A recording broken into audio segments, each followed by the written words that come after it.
여러분 안녕하십니까? 생생매거진 오늘 박은정입니다. 청년 인구의 유출로 인한 지방 소멸 위기는 지방 정부들이 안고 있는 난제 중의 난제입니다. 경상북도가 청년들의 외부 유출을 방지하기 위한 프로젝트를 시작해 관심을 모으고 있는데요. 이른바 고졸 청년 성공시대 프로젝트입니다. 고졸 취업자에게 양질의 일자리와 높은 임금, 병역 후 복직 등을 보장해서 고등학교만 졸업해도 취업해서 잘 사는 경북을 만드는 건데요. 이를 위해 올해부터 1시군, 1대학, 1기업을 각 지역의 전략산업과 매칭해서 인력 확보에 나설 방침입니다. 앞서 경상북도는 결혼 장려금과 주거 지원비뿐만 아니라 출산과 보육, 돌봄까지 해결하는 생애 주기별 지원 정책을 발표하기도 했습니다. 청년의 지역 정착을 유도하고 기업의 인재 확보에도 도움을 주는 경상북도의 고졸 청년 성공시대 프로젝트. 지방 소멸을 극복하고 지역 회생을 이끄는 출발점이 되기를 응원합니다. 2월 20일 월요일 생생매거진 오늘입니다. 먼저 안동과 포항, 울릉 연결해서 그곳의 날씨와 소식 듣겠습니다. 안동입니다. 북서쪽에서 찬 공기가 내려와 날이 다시 추워졌습니다. 오늘 아침 안동 영하 2도, 예천 영하 3도, 의성 영하 5도 등 대부분 지역에서 영하권을 보이면서 어제 아침보다 5도가량 낮게 출발했습니다. 현재 안동과 예천 1도로 바람까지 강하게 불어서 체감 온도는 더욱 낮게 느껴지겠는데요. 내일 아침에는 오늘보다 더 춥습니다. 당분간 보온에 각별히 신경 써주시길 바랍니다. 안동시가 도산서원 앞 잠수교인 세월교에 걸려 방치된 폐그물들을 일제 수거했습니다. 안동댐 상류 지역인 도산서원 앞에 설치된 세월교는 도산면 토계리와 을촐리를 잇기 위해 만들어진 잠수교인데요. 수거된 폐그물들은 안동호 상류 지역의 어업인들이 설치했던 그물들로 장마철에 급격히 불어난 강물에 떠내려오다 교각에 걸린 걸로 추정됩니다. 시는 최근 도산서원을 방문하는 관광객들이 세월교를 직접 걸어 시사단을 관람하고 있어 지역 이미지 제고와 생태계 보호를 위해 긴급 수거에 나섰고요. 이번 수거에는 안동호 어업인들도 자발적으로 동참한 걸로 알려졌습니다. 안동시는 앞으로 지속적인 폐그물 수거 작업을 시행할 방침입니다. 지금까지 안동이었습니다. 이어서 포항입니다. 날씨가 다시 추워졌습니다. 오늘 포항의 아침 기온 영하 1도였지만 찬바람에 체감 온도는 영하 5도를 밑돌았습니다. 오늘 한낮에도 7도 안팎에 그치면서 예년보다 쌀쌀하겠는데요. 들쑥날쑥한 기온 변화에 감기 걸리지 않도록 건강관리 잘 해주셔야겠습니다. 한편 대기가 다시 점점 건조해지고 있습니다. 내일까지는 바람도 강하게 불 것으로 보이니까요. 화재 사고에 각별히 주의해 주시기 바랍니다. 지난주 포항 이전에 합의하지 못한 포스코홀딩스가 오늘 이사회를 다시 소집하고 논의를 이어갑니다.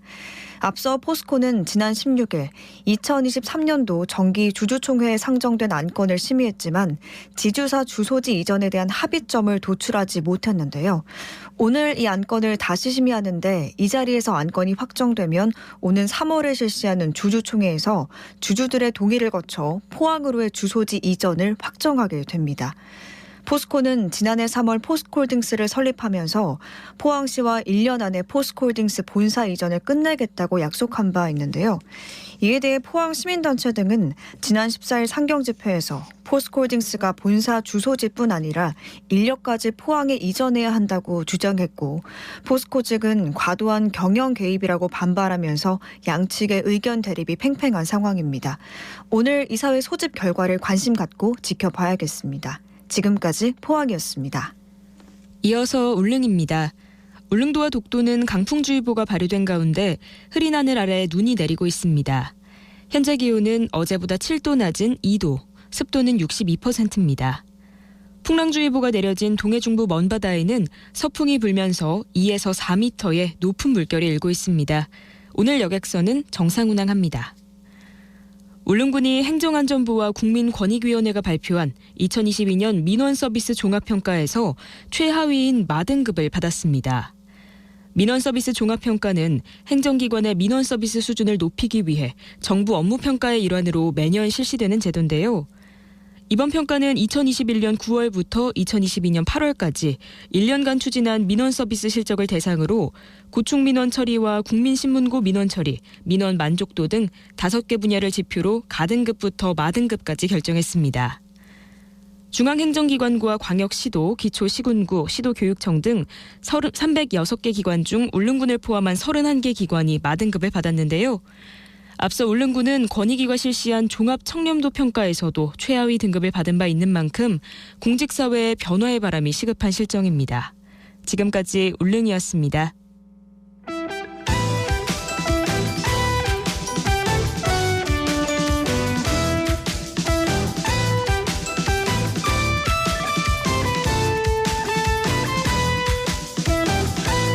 생생매거진 오늘 월요일 순서 함께하고 계십니다. 11시 11분 지금 지나고 있습니다. 자, 키워드로 살펴보는 오늘의 지역 뉴스 매일신문 최원영 기자와 함께합니다. 어서 오십시오. 네, 안녕하세요. 네, 첫 번째 키워드 뭔가요? 네, 막차 종점 첫날입니다. 지난주에 대구 시내버스 모든 막차가 종점까지 간다는 소식을 전해드렸는데 현장 분위기가 궁금합니다. 첫날이 언제였죠? 예, 18일이었습니다. 예, 30년 만에 이 대구 시내버스 모든 막차가 종점까지 가게 됐습니다. 네. 운행 중간에 승객을 내리게 하는 이 대구 시내버스만의 막차 모습은 이제는 추억 속의 한 장면이 됐습니다. 매일신문 취재진이 18일 오후 한 11시쯤에 대구 중구 중앙로역 인근 양령시 버스 정류장을 찾았는데요. 승객들은 이날부터 막차가 종점까지 향한다는 소식을 반기고 있었습니다. 네. 그동안 전국 광역시 중에서 유일하게 중간 종료 방식을 채택해온 대구 시내버스는 이 운행 중간에 차고지로 향하는 차량이 많아서 이 시민 불만이 컸는데요. 특히나 칠곡이나 서재 같은 외곽에 거주하는 분들은 중간에 내려서 도보나 택시로 이용하는 경우도 이제 있었습니다. 그러니까 전국 광역시 가운데 대구가 유일했군요. 네, 중간 맞습니다. 종료 방식이. 예. 그러니까 언제부터 시작된 건가요? 예, 대구 시내버스의 이 중간 종료 방식은 1990년대 모든 회사가 모든 노선을 공동으로 운행하는 이 공동 배차제 도입에 따라서 시행이 됐는데요. 2006년 버스 공영제가 도입된 이후에도 유지되어온 이 중간 종료 방식이 지난해 5월이었죠. 이 노사 합의를 통해서 폐지 수순을 밟았고 이 18일부터 이달 18일부터 종점 운행 방식으로 변경이 됐습니다. 네, 시민들 반응이 궁금합니다. 예, 이 검단동으로 향하는 503번 버스를 기다리고 있던 이지민 씨는 지금까지는 막차를 타면은 복현 오거리나 성화여고까지 밖에 운행하지 않아가지고 검단동까지 가려면 한 30분 가까이나 어두운 길을 걷는 게 굉장히 무서웠다라고 하면서 오늘은 집 근처까지 안심하고 버스를 타고 갈 수 있게 돼서 정말 다행이다 이렇게 그러네요. 얘기를 했고요.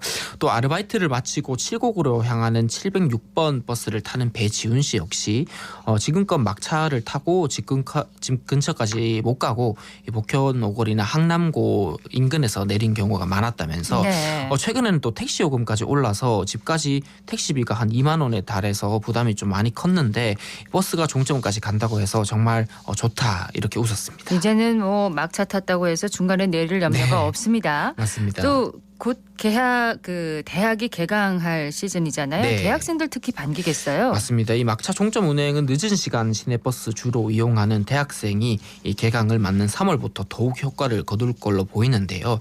대구대 인근 평사리에서 자취하는 이창년 씨 얘기를 들어봤는데 시내 근처 학원에 다니면 이제 급행 5번 막차를 타는데 네. 어디까지 가는지 기사님께 종종 여쭤보곤 했었다고 합니다. 근데 이제는 뭐 그런 거 여쭤볼 필요 없이 어떻게든 버스를 타기만 하면 되니까 한결 마음이 편하다 이렇게 어디까지 전했습니다. 갑니까? 여쭤볼 필요가 없네요. 맞습니다. 네. 근데 이렇게 대구만 광역시 가운데 시내버스 막차가 종점까지 가지 않았잖아요. 네. 다른 지역 분들은 이런 경우를 좀 이해하지 못하겠어요. 네, 그렇죠. 이런 얘기들이 온오프라인에서 종종 많이 나왔는데 타지에서 대구를 방문한 분들은 막차 종점 운행 소식을 듣고는 그럼 지금까지는 뭐 어떻게 운행된 거냐 이렇게 반문하기도 했습니다. 이 달라진 노선 영향을 크게 받지 않는 사람들도 이 종점 운행은 당연한 일이라면서 이제 대구 대중교통이 더 발전되어야 한다 이런 목소리를 높였는데요. 대구 심야버스 운행이 좀 대구는 여건상 좀 어렵더라도 막차 시간을 좀 늘려서 대중교통 수송 분담률을 이제 시내버스가 더 부담했으면 좋겠다 이런 얘기입니다. 네. 자, 두 번째 키워드로 가보겠습니다. 네, 3호선 안전입니다. 3호선이 안전하다는 건가요? 안전하지 않다는 건가요? 안전성을 확보해야 된다는 얘기인데요. 20주기를 맞은 대구 지하철 참사를 계기로 이 대구 도시철도의 화재 대응 방식은 그동안 큰 변화를 맞았지만 이 지상을 오가는 3호선은 대피 통로 등에서 허점을 보이면서 좀 네. 대책이 필요한 거 아니냐 이런 얘기가 나옵니다. 대구 도시철도의 화재 대응 방식은 그럼 어떻게 바뀌었나요? 예, 대구교통공사에 따르면요, 이 참사를 계기로 전동차 내부 내장재는 불연제로 교체됐고요. 이 정기적인 훈련을 통해서 재발 방지 노력도 하고 있습니다. 그리고 전 열차 객실에 이 CCTV가 설치돼서 기관사가 이 운전실에서 객실 상황을 실시간으로 볼 수 있고 네. 또 비상 인터폰을 통해서 중앙 사령실과 실시간 소통도 가능합니다. 참사 당시에 기관사가 열쇠를 빼고 이 탈출하면 출입문이 모두 잠기는 문제도 개선이 됐는데요. 이제는 기관사가 운전실 열쇠를 빼더라도 단전 같은 열차 장치에 이상이 없으면 열차 출입문이 닫히지 않습니다. 자욱한 연기가 시야를 가리는 상황에 대비를 해서 이 피난 방향을 알 수 있도록 20m마다 유도등도 설치가 됐습니다. 네. 20년 전에 그 대구 지하철 참사를 계기로 많이 네. 이렇게 바뀐 부분을 설명을 해주셨는데, 네네. 네, 3호선도 안전에 대한 우려는 어떤 부분에서 그럼 그 우려가 나오는 건가요? 네, 이 1, 2호선과 달리 생각해 보시면 3호선은 공중에 떠가는 모노레일이잖아요. 그렇죠. 그래서 공중에서 만약에 불이 났으면 이게 대피할 때가 생각해 보면 마땅치가 않는 겁니다. 그래서 대구교통공사는 객차에서 지상으로 바로 대피할 수 있는 스파이럴 슈트를 가동한다는 이런 계획인데 이게 실효성에 의구심이 나오는데요. 스파이럴 슈트요? 예. 경부 고속도로나 금호강을 가로지를 때는 일단 이 장치를 사용하기 어렵다는 점도 문제로 지적이 됩니다. 이 스파이럴 슈트라는 게 뭐냐면 네. 이 항공기 등에서 주로 사용하는 비상 탈출 장치인데요. 이 나선형 미끄럼틀을 펼쳐가지고 지상까지 이어지는 통로를 만드는 역할을 하는 장비입니다. 항공기에서 주로 사용하는군요. 예, 그런데 이제 3호선에도 도입이 되는 거고요.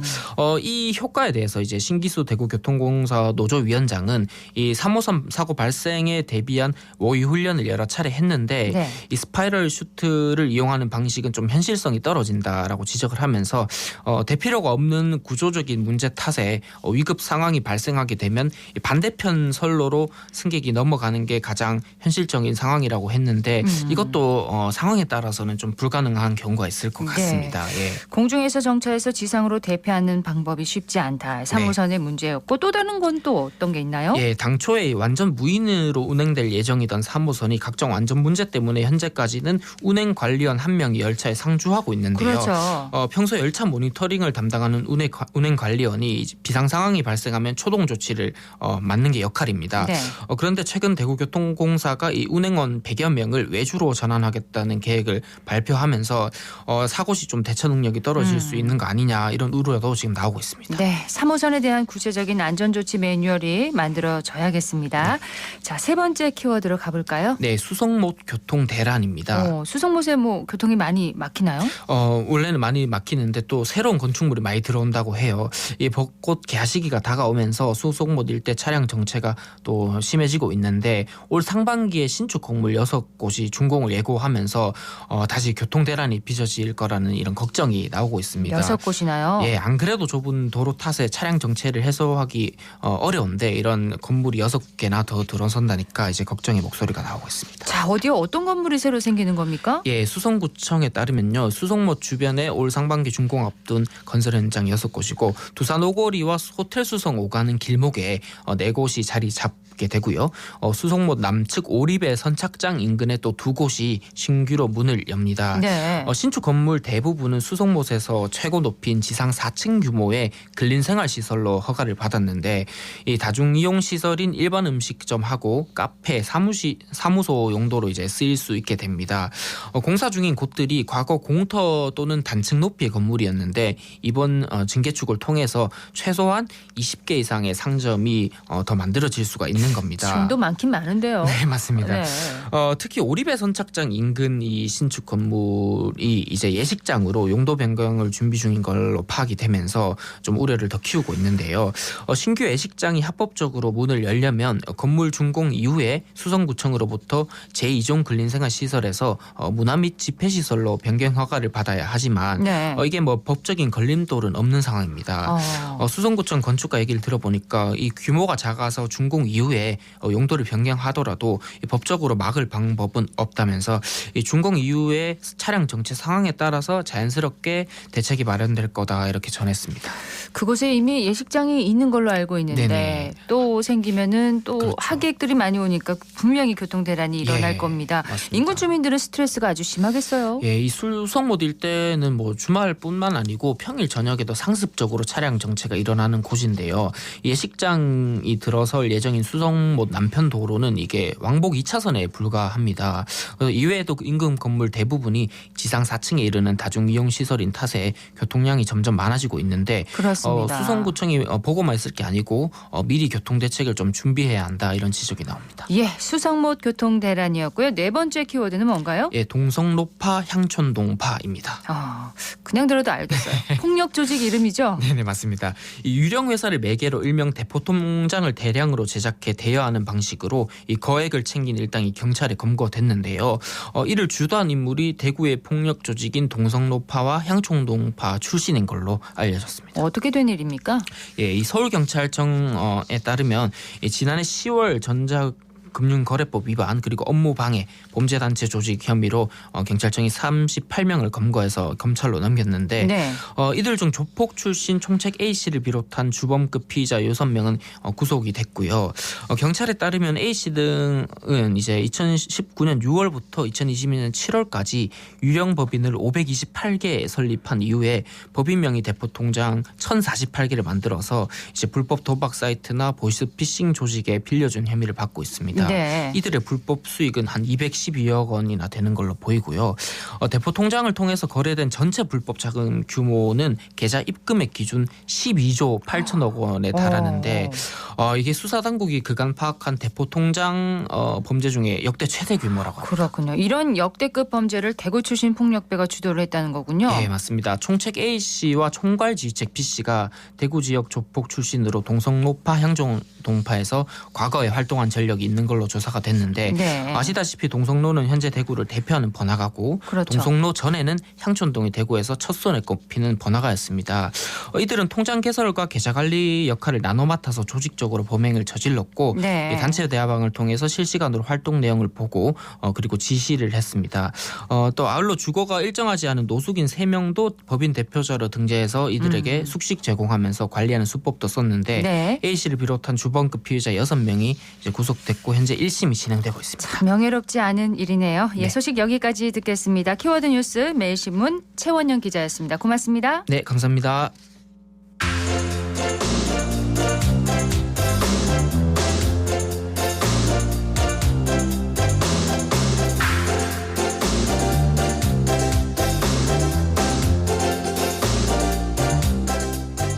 시 23분 지나고 있습니다. 지난 2월 18일 대구 지하철 화재 참사 20주기를 맞아서 지난 한 주 대구 지역 곳곳에서 추모 행사가 열렸습니다. 서유리 리포터가 지난 금요일에 열린 추모 전야제 현장을 다녀왔다고요?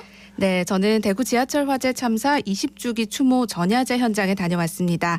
일부는 유가족과 철도 노동자분들이 참사 당시의 상황과 앞으로 해결해야 할 일을 이야기해보는 토크 콘서트 시간으로 꾸며졌고요. 2부는 예술단체 상상불의 성악 공연, 그리고 유족과 시민들이 함께 만든 218 합창단의 노래가 더해진 추모 음악회로 진행됐습니다. 현장 소리에 이어 상상불 대표의 이야기 들어보시죠. 대구 지하철 참사의 본질적인 책임은 방화범이 있는 것이 아니라 불쏘시개 전동차를 만든 잘못된 법과 제도입니다. 이 법을 만든 위정자에게 본질적인 책임을 물어야 된다는 게 제 생각이었어요.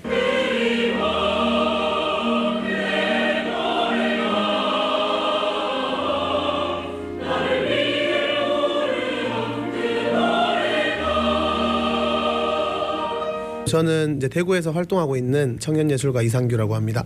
2023년 2월 18일이 20주기더라고요. 그래가지고 저희가 마음 맞는 청년예술가들끼리 모여서 좀 뜻깊은 위로할 수 있는 공연을 만들어보자 해서 기획을 하게 되었고요. 1부에는 실제 그 유가족 분들이 이제 토크 콘서트를 진행을 하시고 2부에는 이제 저희 성악가들이 준비한 이제 무대와 그리고 이제 228 합창단 그리고 416 합창단이 함께하는 공연이 준비되어 있습니다. 이제 저희가 참사를 바라봤을 때 생각하는 그 마음이랑 유가족분들이 실제로 저희가 이거를 딱 보여드렸을 때 받아들이시는 또 이 느낌이 다르면 안 될 것 같아서 사실 곡이라던가 프로그램을 짜는데 조금 신경을 쓰다 보니까 그 부분이 조금 힘들었고요. 그리고 조금 이제 뭉클했던 부분은 이제 저희가 이 공연을 준비하면서 유가족분들도 만나고 했을 때 그분들의 얘기를 듣고 나서 실제로 거기에 좀 감정을 이입해서 연습을 할 때 조금 마음이 좀 뭉클했습니다. 20년이 흘렀지만 더 많은 시간이 지나도 유가족분들은 물론이고 또 대구 시민들에게는 잊지 못할 아픈 날이 아닌가 싶습니다. 네, 맞습니다. 이 대구 지하철 참사는 192명이 숨지고 151명이 부상을 입어서 세계 최악의 지하철 사고로 기록이 됐었는데요. 저도 그 당시에 집에서 이제 학생 때 TV를 보다가 중앙로역 위로 이 검은 연기가 나오는 뉴스 속보를 보면서 가족들 잘 있는지 안부를 묻고 또 늘어나는 사상자 수에 제발 피해가 적길 마음 졸였던 기억이 있습니다. 대구 지하철 참사로 아내와 딸을 잃은 유가족의 이야기 이날 직접 들어봤습니다. 20주기를 맞이해서 지금까지 있었던 일을 한번 되짚어보고 공연을 보면서 그동안의 감회를 생각을 하는 그런 날을 갖기 위해서 여기 오게 됐습니다.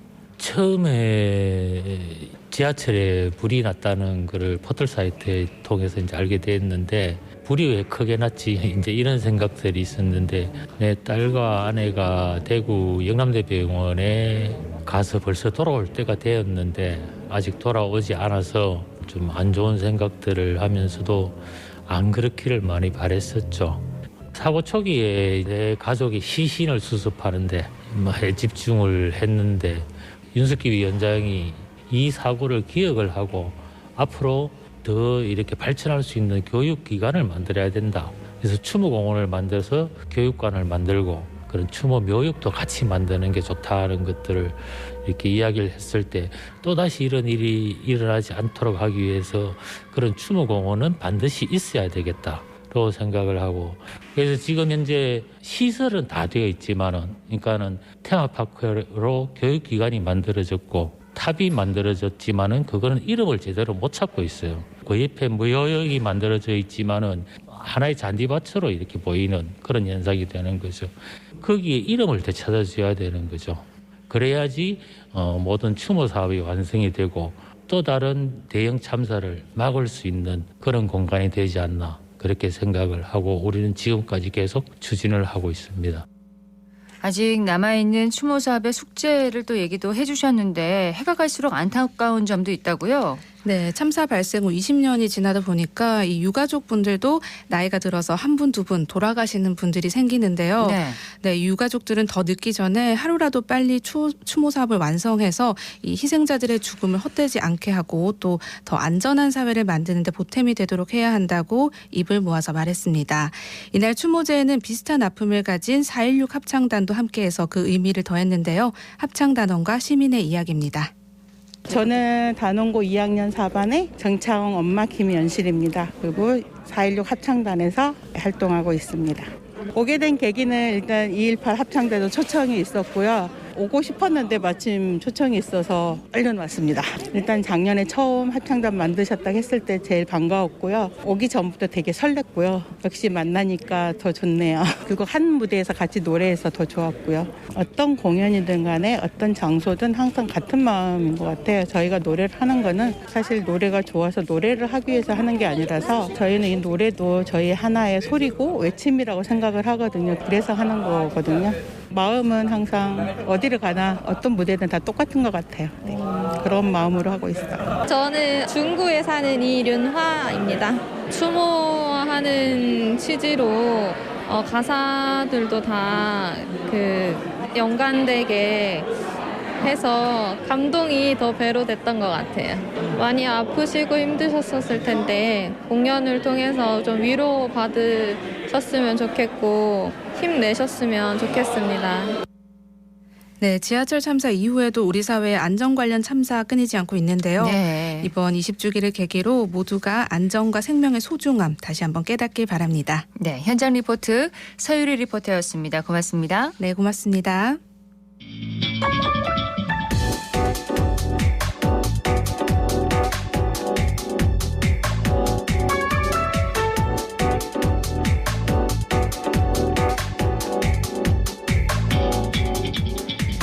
묻고 듣고 생각과 마음을 나누는 방송. 지금 여러분께서는 대구 경북을 보고 듣는 생생 매거진 오늘을 함께하고 계십니다.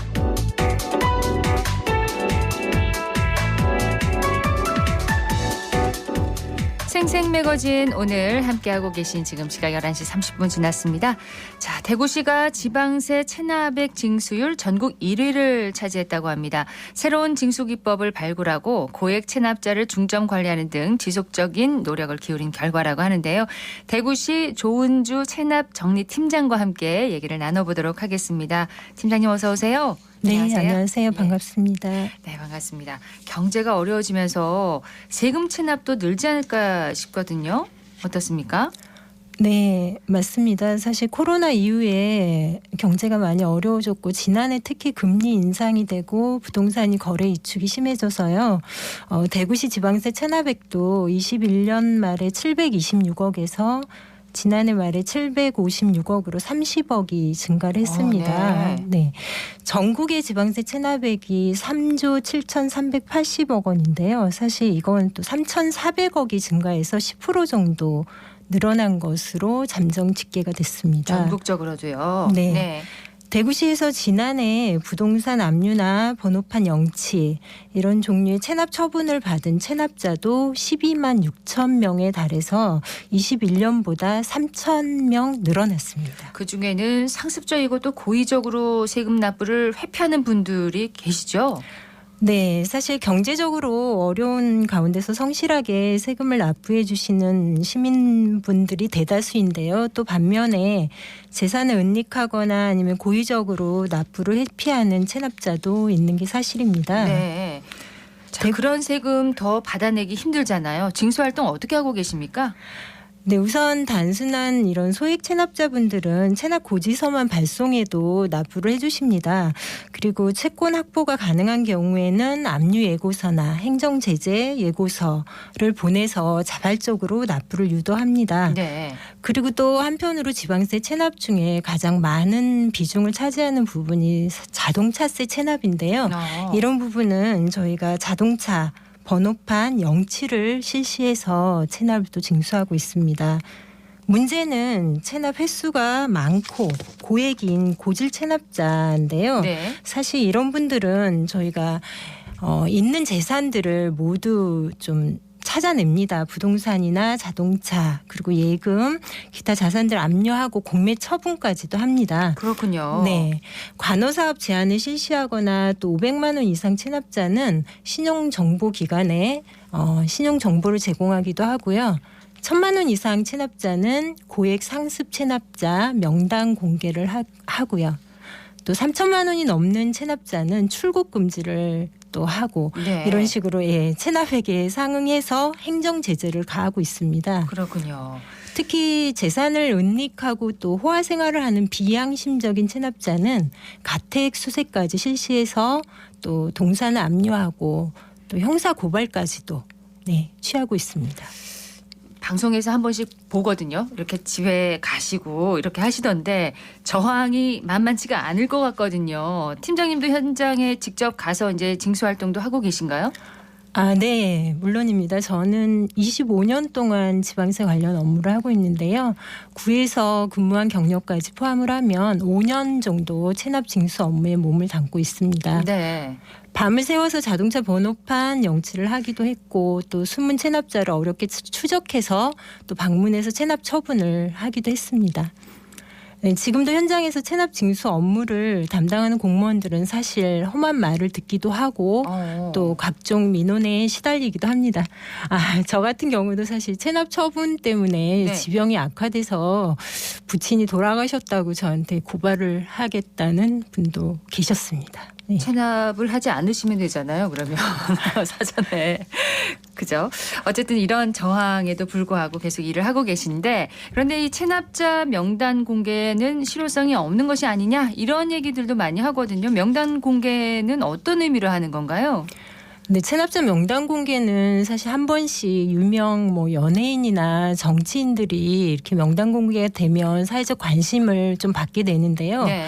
명단 공개는 직접적인 체납 처분이라기보다는 간접적인 방법인데요. 그래서 실효성이 없다는 의견도 있는 것 같아요. 근데 저는 이렇게 생각을 하는데요. 명단 공개 전에 예고를 하고 또 6개월 정도 소명 기간을 줍니다. 그래서 분납을 유도해서 납부를 독려하는 효과도 있고요. 네. 또 고의적인 체납자에 대해서 주변에 또 사회적 관심을 또 유도하고 한편으로는 성실 납세자를 존중하는 문화를 확산시키는 면도 있습니다. 명단을 공개하기 전에 예고는 하시는군요. 네, 맞습니다. 예. 네. 대구시도 지난해 고액 체납자 명단을 몇 명이나 공개를 했나요? 아, 네. 법인을 포함해서 328인의 고액 체납자 명단을 공개했는데요. 명단 공개 실효성을 높이는 방법으로 지속적으로 저희가 체납액 기준을 좀 낮추고 제도 개선도 하고 있습니다. 네. 2011년에는 3천만 원 이상 체납자를 명단 공개했었고요. 2016년 이후에는 법을 개정해서 1,000만 원 이상으로 그 대상을 확대하고요. 특히 또 2021년부터는 명단 공개된 고액 상습 체납자는 수입 시에 물품을 세관에서 압류해서 체납 처분하는 제도를 도입해서 실효성을 높이려고 하고 있습니다. 물품을 압류도 하시는군요. 네. 네, 체납을 처분하기 위해서 정말 고군분투하고 계신데 그렇게 험한 말을 듣고 또 위험한 상황까지도 겪으시잖아요. 그런 모든 것을 감수하면서 거둔 그 체납액 징수율은 어느 정도나 됩니까? 네, 지난해 대구시 지방세 체납액 726억 가운데 저희가 480억을 징수했습니다. 징수율이 66.1%인데요. 네. 이게 6년 연속으로 전국 1위를 기록하고 있습니다.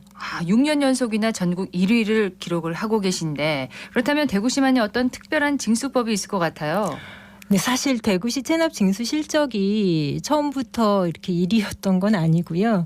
2009년에는 16위, 또 2011년에는 9위였어요. 그래서 하위권에 머물러 있었는데요. 이 당시 제가 구의 체납 정리 팀장을 하던 시절인데 좀 많이 쪼였었죠. 네. 네. 그래서 하위를 기록하면서. 네. 좀 어려웠었는데요. 그래서 시하고 또 구군의 체납 징수 공무원이 한 100명 됩니다. 네. 그래서 이분들이 저희가 또 한 마음이 돼서 머리를 맞대고 새로운 징수 기법을 적극 또 발굴을 해내고요. 또 500만 원 이상 고액 체납자는 저희가 1대1로 징수의 전담자를 이렇게 지정을 해서 사실 이제 끝까지 추적을 해서 징수를 하겠다는 마음으로 지속적인 노력을 기울이다 보니까 좋은 네. 성과로 이어졌다고 생각을 합니다. 새로운 징수 기법이면 구체적으로 어떤 건가요? 예, 대구시에서 사실 2013년에 전국 최초로 자동차세 구군간 징수 촉탁제를 시행을 했는데요. 이거는 그 전에는 영치하는 관할 구역이 정해져 있어서 한계가 있었는데 그 제한을 없앴었습니다. 네. 그래서 그 한 해 동안에만 한 1,000여 대 넘는 체납 차량 번호판을 영치를 했고요.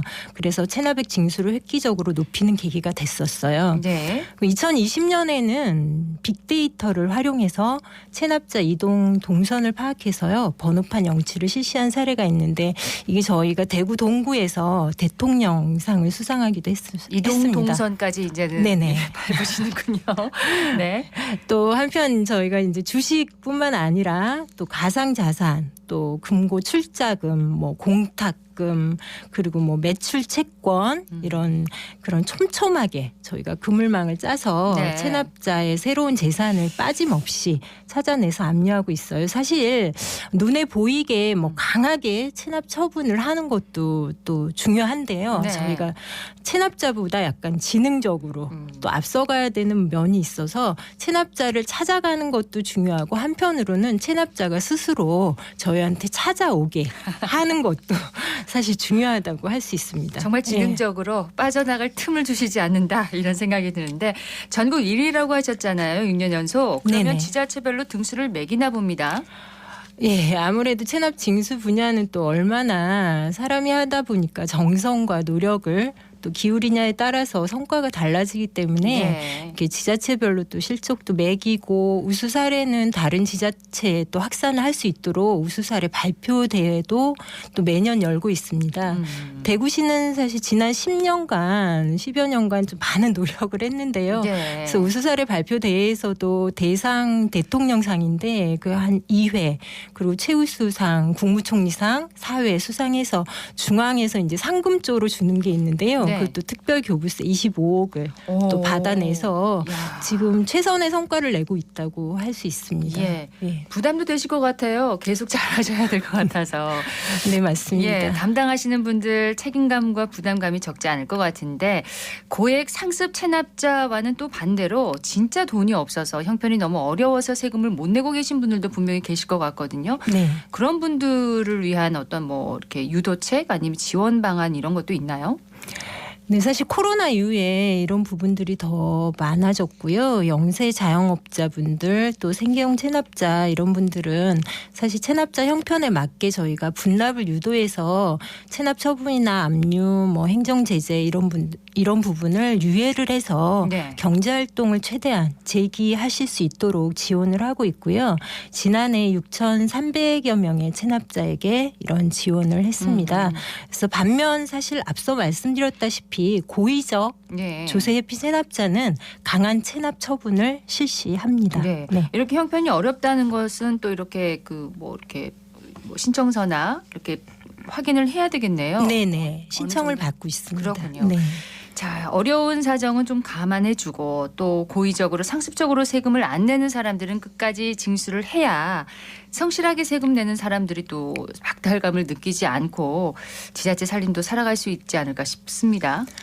네, 맞습니다. 사실 어려운 시기지만 성실하게 세금 납부해 주시는 시민들이 있어서 지방 재정이 운용이 되고 또 점점 늘어나는 복지 재원에도 충당을 할 수가 있습니다. 또 한 분 한 분 또 납부하는 세금이 새로운 산업을 대구에 유치할 수 있도록 지원을 해서 지역 경제 발전에도 초석이 되죠. 성실 납세자와 형평성 제고를 위해서도 체납 징수는 꼭 필요한 부분입니다. 원래 1등이 자리를 유지하기가 참 힘들잖아요. 맞습니다. 올해도 체납 징수 활동 강력하게 추진해 나가실 거죠? 네, 올해는 특히 체납자 이제 과거 5년간의 과세 자료, 체납 자료, 신용 자료 이런 걸 분석을 해서 빅데이터를 활용해서 재산과 소득에 맞춰서 맞춤형 징수 활동을 추진할 계획이고요. 그리고 일반 시중은행뿐만이 아니라 제2금융권 내 예금이나 또 의료기관 체납자의 요양급여 비용 그리고 기존 오프라인 상거래 매출 채권 압류를 했었는데요. 올해는 특히 또 온라인 전자상거래 매출 채권 압류를 통해서 새로운 이런 재산권 지속적으로 발굴할 예정이고요. 또 특히 이제 고액 체납자들이 부동산 공매 처분을 방해하기 위해서 허위로 근저당권을 설정하는 경우도 있는데요. 이런 부분을 말소 소송을 추진하고 또 상습 고질 체납 차량은 저희가 경찰청이나 도로공사와 합동 단속을 벌이고 또 번호판 영치도 강화할 계획입니다. 알겠습니다.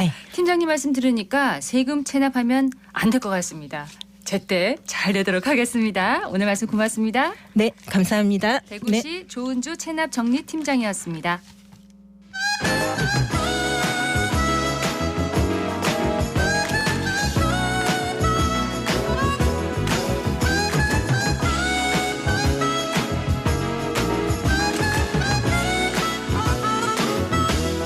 월요일 생생매거진 오늘입니다. 정치 알아야 바꾼다. 정치 알바 김수민 시사평론가 연결합니다. 안녕하세요. 네, 반갑습니다. 반갑습니다. 자, 지난 2월 18일 대구 지하철 참사 20주기 추모식이 열렸습니다. 홍준표 대구시장 불참했고요. 대구시 차원의 공식 추도사도 없었습니다. 이날의 풍경을 어떻게 평가할 수 있을까요? 네, 홍준표 대구시장이 불참을 한 이유는 순수해야 할 추모 행사에 세월호 이태원 참사 유가족이나 민주노총 시민단체가 모여서 활동하는 게 정치투쟁이다라고 하는 그런 이유에서 불참을 하게 됐는데요. 근데 이 추모식은 희생자 유가족들을 포함해서 시민 일반이 중심이라고 봐야 될 겁니다. 역대 시장들도 대다수의 경우에 추모 행사에 참석을 해왔는데 오히려 이런 자리를 비우고 등을 돌린 쪽이 추모 행사를 특정 세력만의 행사로 거꾸로 만들어준 것이 아닌가 이런 지적을 할 수밖에 없을 것 같고요. 그리고 이날 팔공산 동화지구 상가번영회가 추모식 반대 집회를 열었습니다. 네. 근데 이런 불상사도 사실 궁극적으로 대구시의 책임이라고 봐야 될 것이 이 기념공원을 만들면서 동시에 또 동화시설지구에 관광 활성화 시설 설치를 하겠다라고 대구시가 약속을 했었거든요. 그렇죠. 이게 진행이 안 되면서 이 상가번영의 한 관계자도 유가족들하고 싸우려는 것이 아니라 대구시에게 좀 책임을 묻고자 한다 이런 입장을 나타내기도 했습니다. 사실 네. 그렇다면은 홍준표 시장이 또 이러한 어떤 상인들과의 대화, 협의 이런 것도 외면한 것이 아닌가라는 평가를 받을 수밖에 없을 것 같고요. 예. 궁극적으로 대구시가 좀 근본적인 책임을 지고 이 사업에 나서야 된다라고 보여집니다. 예.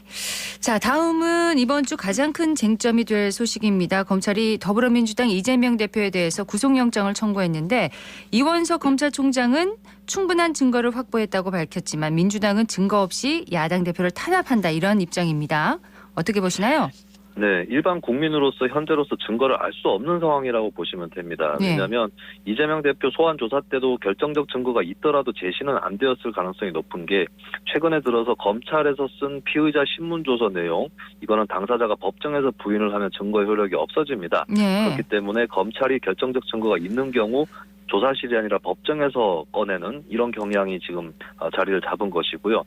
그리고 결국에 결정적 증거 여부는 재판이라든지 구속영장 실질심사 때 공개가 되기 때문에 예. 국민들 입장에서는 그때까지 기다려보면 될 일이다라고 하는 것이고 아직은 알 수 없다.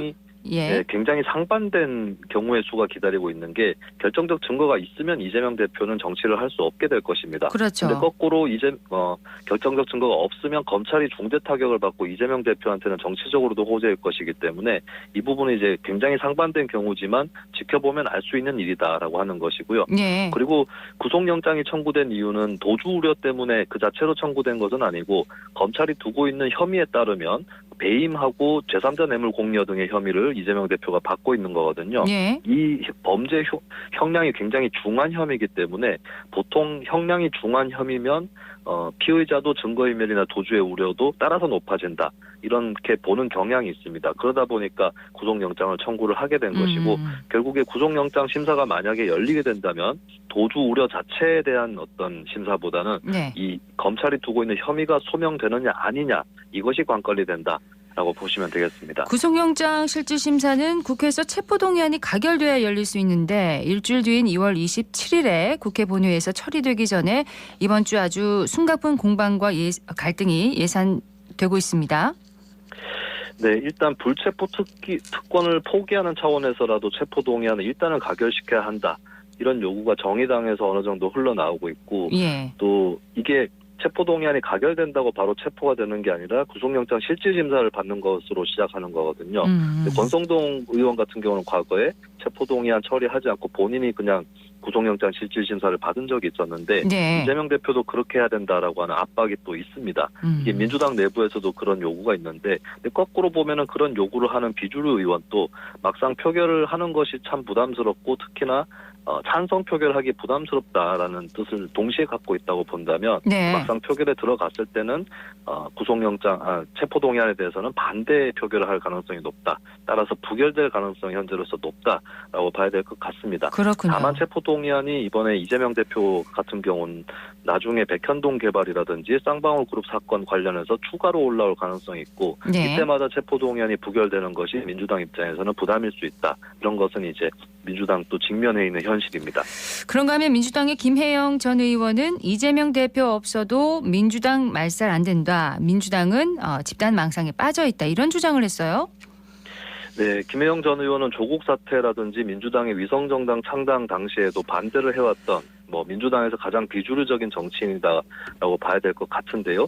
김혜영 전 의원이 가리키는 몇 가지의 불편한 진실들이 있을 겁니다. 첫 번째는 최근 여론조사에 보면은 무당층이 증가를 하고 있고 국민의힘보다는 민주당 지지층이 먼저 많이 깎여나가고 있는 상황입니다. 어떻게 보면 김혜영 전 의원의 존재는 이런 민주당 이탈층하고 비슷하다. 네. 민주당에게 하나의 신호탄이다라고 하는 것이고요.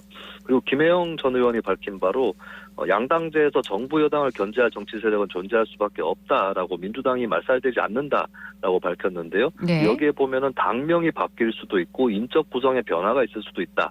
이런 얘기를 또 합니다. 실제로 한국의 거대 양당 역사를 보면 내부 세력이 교체된다든지 당명이 바뀐다든지 이런 것들을 겪어왔는데 그렇죠. 앞으로 민주당도 그럴 수 있다는 것이라는 그런 불편한 진실을 또 암시를 한 것 같고요. 국민의힘에는요? 그리고 한편으로는 국민의힘한테도 불편한 진실을 암시를 한 것입니다. 이재명 대표의 사법 리스크가 있다고 해도 민주당이 그것 때문에 기울지는 않으며 국민의힘 스스로 잘하지 못한다면 민주당 지지율은 나중에 다시 올라갈 수도 있는 거거든요. 네. 그렇기 때문에 이 대표 문제를 가지고 국민의힘이 반사이득을 보려고 해서는 안 된다라는 것도 같이 한번 생각을 해볼 수 있습니다. 그렇습니다. 한편 야권에서는 노란봉투법, 양곡관리법 개정안 등 민생경제 법안의 통과를 추진하고 있는데요. 대통령실과 여당에서는 법안 거부권 행사 가능성이 거론되고 있습니다. 어떻게 보십니까? 네, 대통령이 법안 거부권 행사를 하면 국회에서 3분의 2 이상이 찬성을 해야지 법안이 의결이 되는데 국민의힘 의원이 3분의 1 이상이기 때문에 윤 대통령의 법안 거부는 사실상 법안을 통과시킬 수 없는 그런 길을 의미를 하는 것입니다. 역대 대통령들을 보면은 법안 거부권 노태우 전 대통령이 7번을 행사를 했고 대통령 중에서 김영삼, 김대중, 문재인 전 대통령은 한 번도 행사를 하지 않았었습니다. 그러니까 법안 거부권을 행사하면 법안을 막을 수 있지만 전국에 지장을 주기 때문에 신중하게 그동안 거부권을 행사한 것이고요. 사실 윤 대통령이 지금 일괄적으로 거부권을 행사한다는 얘기도 나오고 있는데 이 경우에는 상당히 크게 역풍이 불 수가 있습니다. 그렇다면 대통령실이 새로 모색해봐야 될 것은 크게 두 가지인데요. 첫 번째는 무엇을 거부하고 어떤 것은 또 수용을 할지 이거를 선별하고 우선순위를 가리는 것이고요. 그리고 거부권을 행사하는 것 그 자체보다는 거부권 행사 가능성을 지렛대로 해서 법안을 절충하고 수정하는 기회 이런 것들을 놓치지 않고 잡는 것이 막판에 법안 거부권을 행사하는 것보다 더 나은 길일 수 있다. 이 점들을 참고를 해야 될 것입니다. 신중함이 필요하겠네요. 최근 국민의힘 전당대회에서 당정 일체론이 거론되고 있습니다. 대통령과 여당이 거리를 유지했던 당정 분리론을 청산하자는 내용인데 당정 일체와 당정 분리 어느 쪽이 더 적절한지 토론이 좀 필요해 보입니다. 네, 당정 분리를 시도했던 대표적인 대통령이 노무현 전 대통령인데 임기 막바지에는 당정 분리를 비판을 했습니다. 그러니까 국정 운영하고 선거를 치르는 여당이 분리돼서 서로 책임을 지지 않으려고 하는 이런 정치가 된다는 비판이었고 실제로 당정 분리에 대해서 여러 정치학자들이 이미 비판을 했었는데요. 예를 들면 대통령이 추진을 하는 정책도 여당 내 일부 의원이 틀어서 제대로 안 되게 되는 경우가 있을 수 있고 거꾸로 여당 내에서 의견을 모아서 추진을 해도 대통령이 거부를 해버리면 추진이 안 되는 이런 것들이 분리되는 경향이 있다는 것은 많이 지적이 됐습니다. 다만 중요한 전제가 있는데요. 당정 결합, 당정 일체를 하기 위해서는 여당, 정당이 능동적이어야 한다라고 하는 것입니다. 능동적이어야 한다. 네, 그리고 대통령실이나 여당의 다수파 입장에서도 당론이 결정되기 전까지 소수 의견을 의원들이 피력할 수 있도록 존중해줘야 되고, 그렇게 해야 된다는 거죠. 근데 최근에 한국 정치 역사를 보면 여당이 정부나 대통령실의 하부 조직인 것처럼 그렇게 또 굴러온 것이 많았기 때문에 이 지점이 해소되어야 당정 결합도 제대로 될 수 있다라고 하는 것을 지적해야겠습니다. 네, 그리고 여권에서는 윤석열 대통령이 여당 명예대표를 맡는 방안도 검토되고 있던데 이 방안은 어떤 영향을 끼칠까요? 네, 대통령은 어차피 당의 최고 대표자 지위를 이미 얻었다라고 봐야 될 거고 그가 갖고 있는 권한 때문에 당의 실질적으로 가장 강력한 당원일 수밖에 없겠습니다. 중요한 건 어느 자리를 맡느냐가 아니라 여당에서 일어나는 일에 대통령이 책임을 지느냐라고 하는 부분이 되겠죠. 그러니까 표가 필요할 때는 동원했다가 또 여당에서 무슨 문제가 나타났을 때는 모른 척하고 이런 것들은 이제 아주 선택적인 것에 불과하다라고 하는 것이고요. 그리고 이제 당내에서 여러 토론이라든지 경쟁 이런 것들이 일어났을 때 이것을 평화적으로 민주적으로 보장을 해줘야 이런 과정을 거쳐야 당론을 만들 수 있고 정부의 입장이 될 수가 있는 것이고 대통령도 자기 입장을 그렇게 관철시킬 수 있는 거기 때문에 당내 민주주의가 강화돼야 된다라고 하는 점, 이 점을 또 함께 거론을 해야겠습니다. 네. 자, 그렇다면 이제 국민의힘 대표 경선 얘기를 좀 해보겠습니다. 지난주부터 합동연설회와 토론회가 시작됐는데 주말에도 각 후보들 공약 발표 등 열띤 지금 선거운동을 벌였습니다. 네, 주말에 김기현 후보는 기상청 국가지진센터를 방문을 했는데요. 최근에 튀르키예 시리아 지진도 있었거니와 이제 뭐 경쟁 후보보다는 국가 운영이라든지 이쪽으로 신경을 쓰겠다라는 메시지를 주려고 했던 것 같습니다. 예. 그리고 안철수 후보는 당 혁신 공약을 발표를 하면서 책임당원 선거인단제 같은 것들 도입하겠다. 그러니까 당원들이 공천을 할 수 있도록 하겠다는 취지로 공약을 했는데 자신이 당대표가 되어도 마음대로 전행하지 않겠다라고 하는 것을 보여주는 공약이었다고 봅니다. 그리고 천하람 후보는 이준석계 최고위원 후보들하고 같이 대구 경북을 방문을 했거든요. 예. 여전히 이제 아직도 당원의 대다수가 대구 경북에 또 살고 있는 것이 현실이고 전통 당원들도 많이 있기 때문에 이쪽에 부족한 지지세 이런 것들을 보강해야 된다라는 차원으로 해석을 할 수 있겠습니다. 그렇습니다. 그리고 황교안 후보는 주말에는 별 일정이 없었는데 지난주에 토론회 출연이 좀 주요했다라는 평가들이 있어서 이번 주에 있을 토론회라든지 합동연설의 준비에 매진을 하고 있는 이런 모습을 보여줬습니다. 예, 국민의힘 대표 경선을 앞두고 선거운동까지 소식을 전해주셨습니다. 오늘 소식 여기까지 듣겠습니다. 고맙습니다. 네, 감사합니다. 예, 정치 알아야 바꾼다 정치알바 김수민 시사평론가였습니다. 네, 11시 55분 지나고 있습니다. 이 시각 교통 상황 듣겠습니다. 서한나 리포터. 네, 시내도로 정보입니다. 먼저 작업 구간 알려드립니다. 침산남로 북구청 내거리에서 오봉오거리 2차로에서 도로 공사 중이고요. 중앙대로 영대병원 내거리 1차로에서도 유지보수 공사 중에 있습니다. 아양로 동대구역 광장입니다. 파티마 3거리 우회전 3차로에서 도로 공사 중에 있습니다. 주의 운전하시기 바랍니다. 신천대로 상동교 방향으로 경대교 지하차도에서 차간거리 좁힌 채로 이동 중이고요. 반대 방향인 서대구 나들목 방향으로는 교통량 꾸준하지만 어려움 없이 지나겠습니다. 계속해서 고속도로 상황입니다. 경부고속도로 서울 방향으로는 경산 나들목에서 잠시 속도 줄이겠지만요. 이후로는 막힘없이 지날 수 있겠습니다. 중앙고속도로 부산 방향과 춘천 방향 모두 원활한 흐름 보이고 있습니다. 지금까지 이 시각 교통정보였습니다. 대구시가 새학기를 맞아서 아이돌봄 서비스를 제공합니다. 초등학교에 입학하는 자녀를 둔 맞벌이 가정이나 출산 휴가 또는 육아휴직 기간이 끝나 직장으로 출근해야 하는 가정의 경우에 아이돌봄 서비스를 이용할 수가 있는데요. 서비스 이용을 원하는 부모는 주소지 구군 가족센터를 신청하면 되고요. 가구 소득이 중위소득 150% 이하일 경우에 정부 지원도 받을 수가 있습니다. 오늘 대구 경북 지방 맑겠고요. 낮 최고 기온 영상 6도로 예상됩니다. 생생매거진 오늘 준비한 소식 여기까지입니다. 박은정이었습니다. 고맙습니다.